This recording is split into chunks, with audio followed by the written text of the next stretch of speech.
BX1 +. L'édito Fabrice Grosfilet. Se soumettre au contrôle des parlementaires. Dans une démocratie parlementaire, c'est une évidence. Le Parlement, composé des représentants de la nation, détient 3 compétences clés. Le pouvoir législatif, c'est-à-dire la rédaction et le vote des lois. Le pouvoir budgétaire, le vote des crédits et de la fiscalité. Et le pouvoir de contrôle de l'exécutif, puisque c'est bien au Parlement qu'il revient d'installer et de sanctionner un gouvernement par le biais d'un vote de confiance. Alors, c'est la théorie.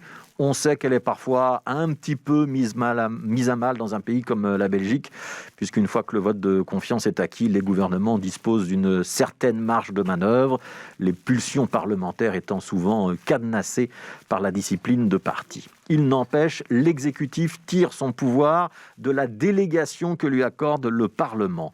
Et si les cerveaux du système se trouvent parfois au gouvernement ou dans les présidences de partis, c'est à la Chambre, nulle part ailleurs, que bat le cœur de notre démocratie. Depuis un an, pourtant, le Parlement est sur la touche. La gestion de la crise Covid-19 lui échappe en grande partie. Elle se gère à coups de conseils de sécurité ou de comités de concertation. C'est là qu'on prend les décisions avant de les promulguer ensuite par voie d'arrêtés ministériels. Ce sont ces arrêtés qui ont établi un couvre-feu, une bulle de 1, qui ont interdit les voyages à l'étranger, imposé le télétravail, fermé les restaurants, les cafés, les théâtres, etc. De simples arrêtés, pas des lois en bonne et due forme. Les ministres souhaitaient aller vite.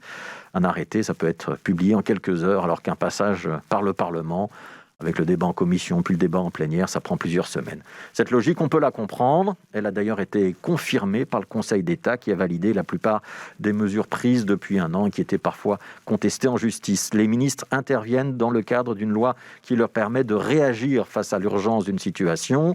C'est donc légal. Le problème n'est pas juridique, il est politique. Est-ce qu'on peut laisser le Parlement sur le côté pour des mesures qui nous impactent tous dans notre vie de tous les jours ? Et surtout quand ces mesures ne sont pas instituées pour une petite période, mais qu'elles s'inscrivent dans la durée. Le dernier épisode de cette saga, de ce débat, concerne l'interdiction de voyager. Initialement, une mesure annoncée pour le mois de février. C'est ce qu'avait prétendu le gouvernement fédéral lorsqu'il a mis en place. Il s'agissait surtout d'empêcher les voyages pour la période de carnaval et de vivre le remake de ce que nous avons connu l'an dernier. Hier, on a appris que cette interdiction était en fait prolongée pour tout le mois de mars. Mesure applicable donc 2 mois et non pas 1 mois. Prolongation annoncée nulle part, mais coulée dans un arrêté ministériel. Pas de débat, pas d'explication, pas de contestation possible. C'est un exemple, et ce n'est pas le premier.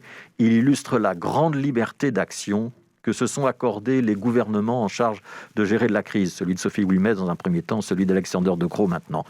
Et le Premier ministre promet donc maintenant de mieux concerter les parlementaires, de leur faire parvenir le texte des arrêtés ministériels avant promulgation et d'avoir un débat, un vrai débat parlementaire autour de la loi pandémie qui est actuellement en préparation. Honnêtement, on se demande pourquoi on ne le fait pas déjà.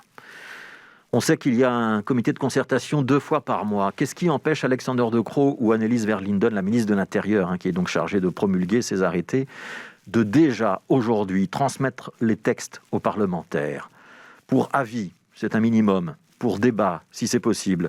Après les professeurs de droit constitutionnel qui sont déjà montés au créneau depuis un certain temps, c'était au tour des avocats hier de manifester leur étonnement. Nous, on aurait surtout envie de dire aux parlementaires que c'est à eux de se prendre en main. Activez-vous, jouez votre rôle, sortez de la torpeur que vous impose au président de parti. C'est pour ça qu'on vous a élus, pour nous représenter, pas pour dire oui à tout. Que vous puissiez reprendre le contrôle de l'exécutif, c'est désormais un impératif démocratique, une condition indispensable pour que le citoyen puisse garder confiance dans le système parlementaire. C'est pas un petit enjeu. Après avoir fait passer des arrêtés ministériels sans broncher pendant près d'1 an, il est vraiment temps de se réveiller.